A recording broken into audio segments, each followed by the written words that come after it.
अमरावती जिल्ह्यातील वलगाव पोलीस ठाण्यात सेवेत असलेले सहाय्यक पोलीस उपनिरीक्षक अब्दुल कलाम अब्दुल कदीर यांची शनिवारी नवसारी चौक ते चांगापूर फाट्यादरम्यान अतिशय क्रूरपणे हत्या करण्यात आली।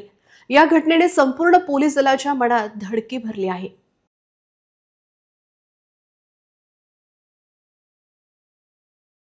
गुन्हेगारांनी निर्लज्जपणे अपघाताचा बनाव रचला। कलाम यांच्या दुचाकीला कारने जोरदार धडक दिली, पण जेव्हा त्यांना दिसले की कलाम अपघातानंतरही जिवंत आहेत, तेव्हा या नराधमांनी कोणतेही औचित्य न बाळगता त्यांच्यावर चाकूने 12 ते 14 वार करून त्यांना संपवले। ही घटना सायंकाळी 5:30 ते 6च्या दरम्यान घडली आणि याने अमरावतीला हादरवून टाकले आहे।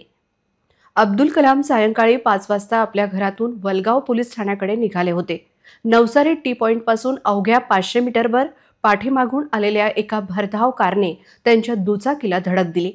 धडकेमुळे कलाम रक्ताच्या थारोळ्यात रस्त्यावर कोसळले। शरीरावर अनेक ठिकाणी गंभीर जखमा झाल्या, पण गुन्हेगारांची क्रूरता इथेच थांबली नाही। अपघात होऊनही कलाम जिवंत असल्याचे लक्षात येताच या मारेकऱ्यांनी त्यांना मुख्य रस्त्याच्या बाजूला ओढले आणि धारदार शस्त्रांनी त्यांच्यावर सपासप वार करत त्यांचा जीव घेतला। शनिवारीच अब्दुल कलाम यांच्या मुलीने फिजिओथेरपिस्टची परीक्षा उत्तीर्ण केली होती। या आनंदाने कलाम यांनी दुपारीच वलगाव पोलीस ठाण्यात आपल्या सहकाऱ्यांना पेढे वाटले होते। ते प्रचंड आनंदी होते आणि त्यांच्या मुलीच्या यशाबद्दल सोशल मीडियावर अभिनंदनाचा वर्षाव सुरू होता। अशा परिस्थितीत आधी अपघाती निधनाची आणि नंतर काही वेळातच त्यांच्या खुनाची बातमी मिळाल्याने पोलीस दलाला मोठा धक्का बसला। हा आनंद एका क्षणात दुःखात बदलला। मृत अब्दुल कलाम यांच्या भावाचा फळाचा व्यवसाय आहे।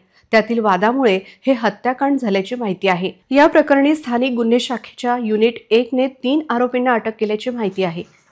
जियाउद्दीन, एहसानुद्दीन, अवेज खान, अयूब खान यांनी हत्येची कबुली दिली आहे। तिसरा आरोपी फाजिल उपचारासाठी खासगी रुग्णालयात दाखल असल्याचे वृत्त आहे।